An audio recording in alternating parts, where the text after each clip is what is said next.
Muda wote tumekuwa tukiwaona viongozi wa dini ya Kikristo wakiwa ndo wako kipaumbele zaidi kukemea hiki ambacho kinaendelea muda huu. Lakini kwa upande mwingine dini ya Kiislamu tumekuwa hatujaona kama uongo hupi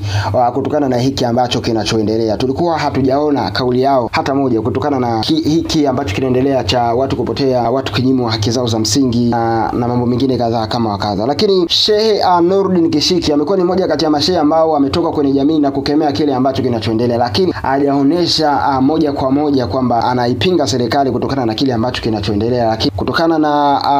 hotuba yake ambayo aliitoa hapo jana kwenye sherehe za Waislamu, inaona moja kwa moja kwamba yuko pamoja na viongozi wa dini wa Kikristo ambao muda wote wamekuwa wakikemea kile ambacho kimekuwa kinaendelea. Na moja kati ya kitu ambacho alichokisema katika hotuba yake ni kwamba baadhi ya mashehe wameonekana kwamba ni waoga, wamekuwa ni watu ambao ni wanafiki, wamekuwa ni watu ambao ni kama vile machao, wamekuwa hawatoki moja kwa moja kupambana au kusemea kile ambacho kinachoendelea. Akaja kutolea namna ambavyo mtume wao Muhammad jinsi ambavyo alivyopambana zaidi kuijenga dola ya Kiislamu mpaka akaifikisha muda huu ambapo ulipofika, na akaenda mbali zaidi akasema kwamba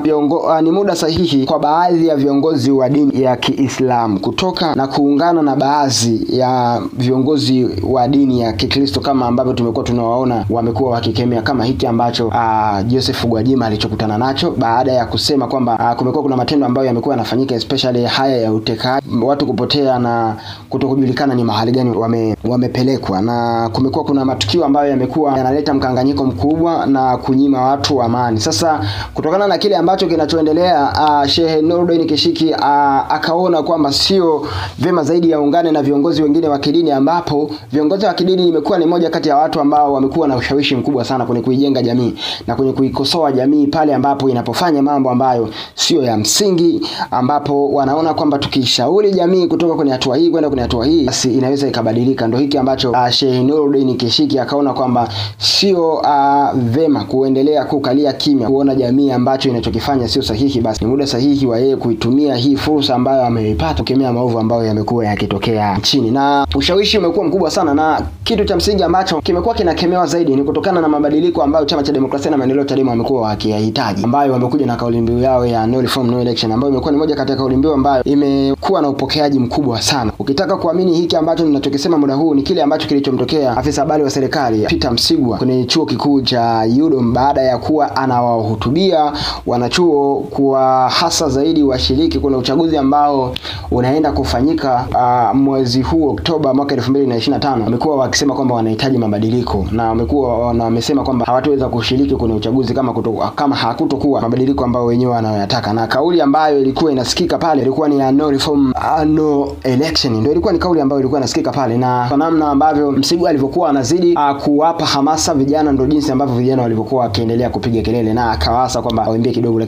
lakini wanachuo walikuwa wakionyesha pingamizi kubwa kwamba wenyewe wanachohitaji badiliko ili waweze kushiriki kwenye uchaguzi ambao unaenda kufanyika mwezi huu Oktoba mwaka 2025. Ndio hiki ambacho Sheikh Nuruddin Kishki alichokisema. Basi nahisi kwamba hii inawezekana ikawa ni kampeni kubwa ambayo inaendelea muda huu, na imeonekana ni kampeni ambayo watu wengi wameipokea kwa mapokezi makubwa sana, na wanataka mabadiliko ili kusudi kwamba wapate nchi ambayo inawezekana, wasipate kwa 100%, lakini angalau kwa namna fulani, ili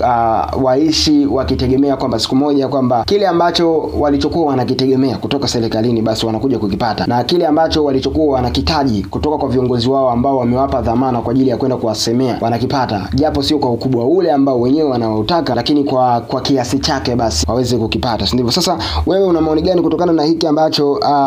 Sheikh Nuruddin Kishki alichokisema hapo jana wakati wanasherehekea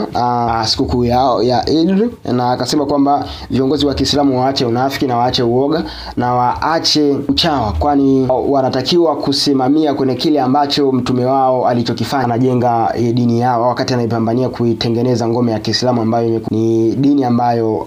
kubwa sana sasa hivi duniani, si ndivyo? Acha ujumbe wako kwenye ukurasa wetu wa Instagram, tunatumia kama Ambayo TV, na kama hujatufollow basi kwenye ukurasa wetu wa Instagram basi make sure unafanya hivyo ili kwanza kupata habari na matukio ambayo sisi tunakuwa tunayaweka huko ndani. Lakini pia usisahau kusubscribe channel yetu Ambayo TV on YouTube ili kwanza kupata habari na matukio ambayo sisi tunakuwa tunayaweka huko ndani. Lakini pia usisahau kumfollow Mr. Info JBS kwenye ukurasa wake wa Instagram, anatumia kama hivyo. Ciao.